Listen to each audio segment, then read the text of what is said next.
the receipts, proof, and the screenshots. I'm so sick of you saying receipts, proof, timelines, screenshots. You can't say that anymore.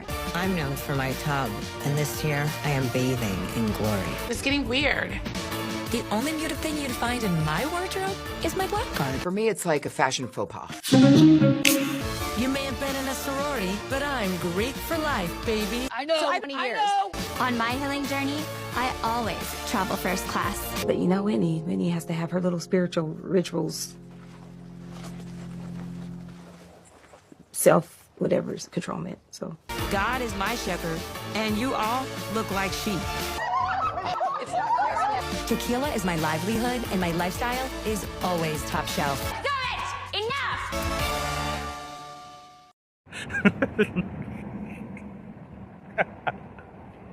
I had to do this one too. Oh my God.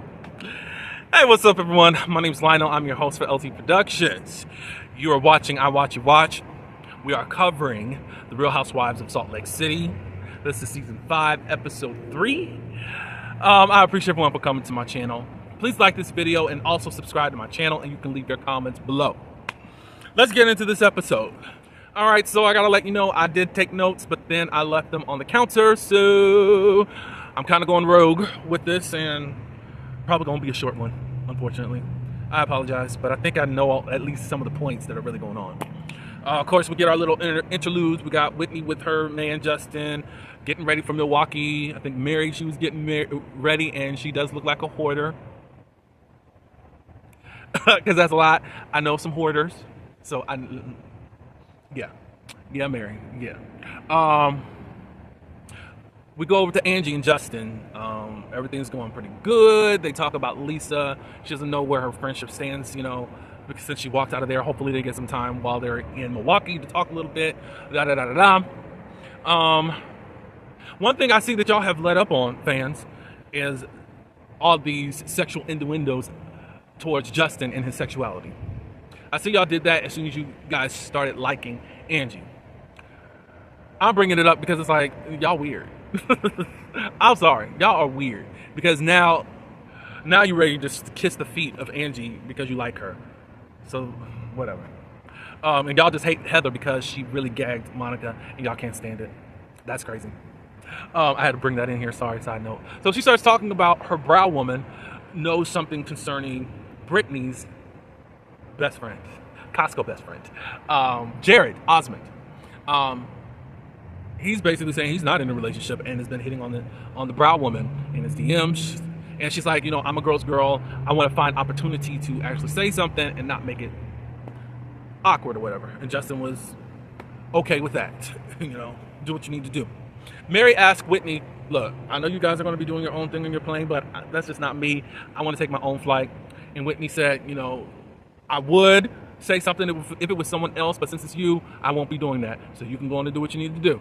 I said, cool. Now, I love Mary and all of that. I don't think that would have been cool if Whitney would have, if you're giving her favoritism over the rest. I'm sorry. I don't think that's fair. And you would have caused some type of issue if it wasn't Mary. No, I don't think that's right.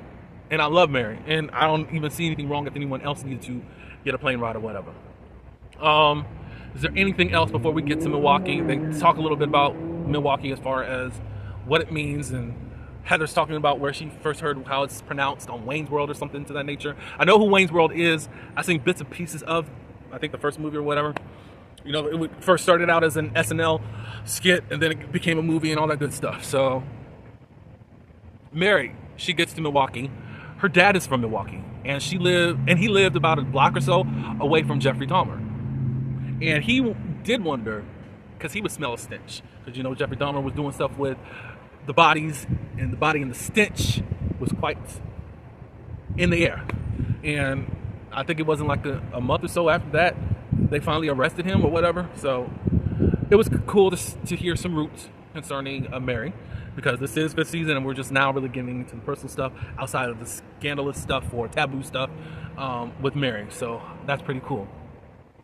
After, the rooms are pretty nice, and look, this is Milwaukee. Let's stop thinking that this is resort stuff. This is the Midwest where I'm from. So don't y'all start. Until y'all go to the Midwest, whatever, you know. So good hotel rooms. Everyone likes the rooms. There's no competition. Thank God. New York, y'all better not be playing these games. I don't really care. Don't do this. Don't do this. Let's see. Brown talks with Angie.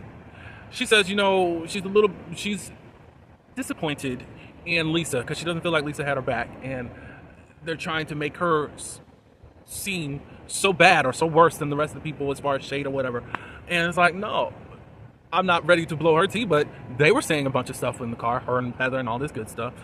I think Angela ended up saying something to her, Brown, about what Brittany's going through. Well, Brittany's man is doing and all that good stuff. Later on in the episode, what happened? The ladies do 2 separate event things or extracurricular activities. Some of the ladies go to the casino. That's Lisa, Meredith, Heather, and Brittany, maybe. They go. The other half, they go to this bobblehead place. It's a lot of action figurines of people or whatever. And they bring up the topic about Mary calling Whitney a bobblehead. She said, well, Whitney's no longer a bobblehead. That goes to someone else. I said, well, we know who that someone is. At some point, Meredith and Heather, they break off and they start talking about, well, Whitney said earlier that as a piece or as an olive branch, she was saying, you know, bring caviar. And Meredith is like, well, what does that have to do with being an olive branch? And I'm asking the same question. What does that have to do with anything? She still wants an apology. Basically, that's what Meredith wants. So then Meredith gets on, you know, there's a story out there in regards to Whitney purchasing all her stuff from Alibaba. I guess Alibaba, they sell everything in bulk, and it's not really upscale. But she's charging it like double or triple the price or whatever. It's really sky high, even though she's claiming that this stuff is her own items. Whitney is. Heather was like, are you going to tell her? She's like, well, I don't know, you know. I've been in this business of like designing, and I don't know if she's really going to be welcome to my advice or whatever, blah, blah, blah, blah. I think if Meredith, I think you should let go of whatever you and Whitney got going on. Maybe Whitney isn't going to turn a deaf ear. If you don't want to waste your time, don't waste your time, but don't.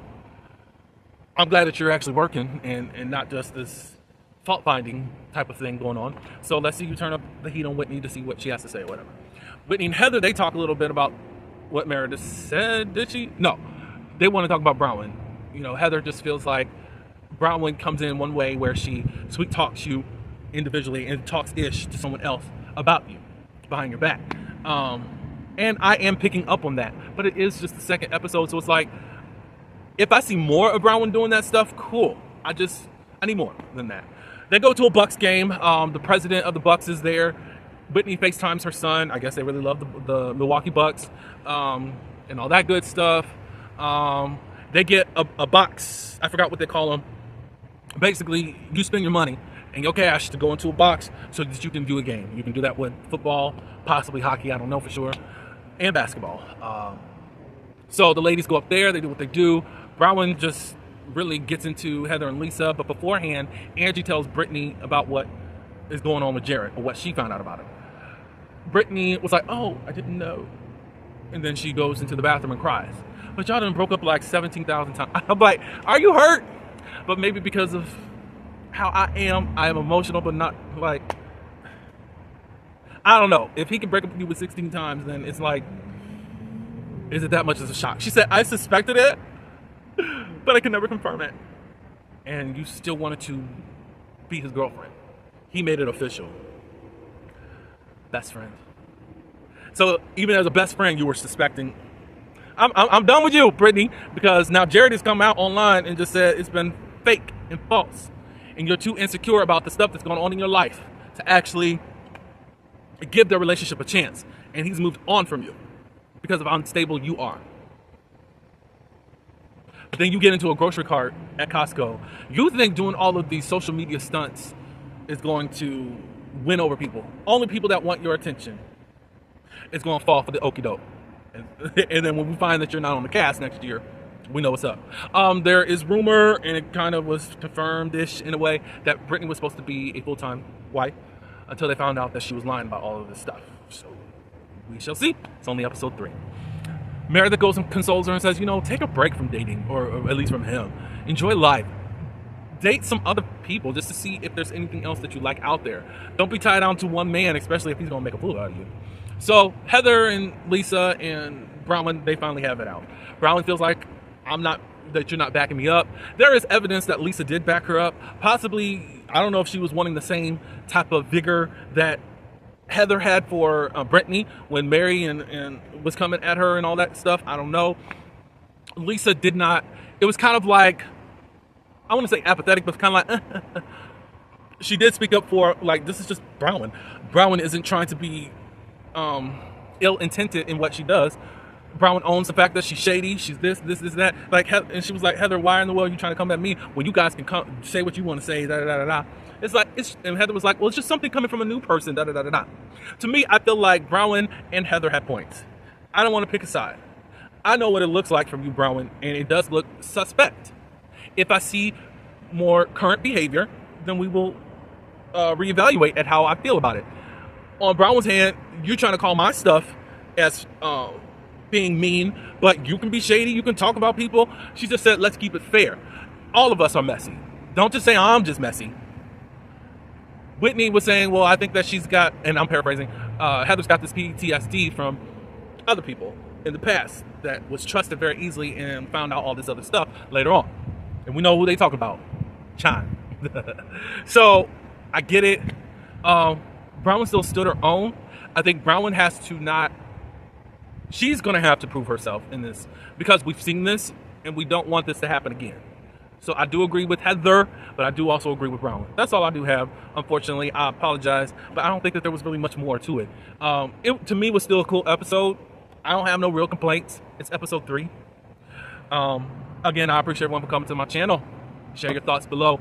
Please like this video, subscribe to the channel, and until the next one, peace.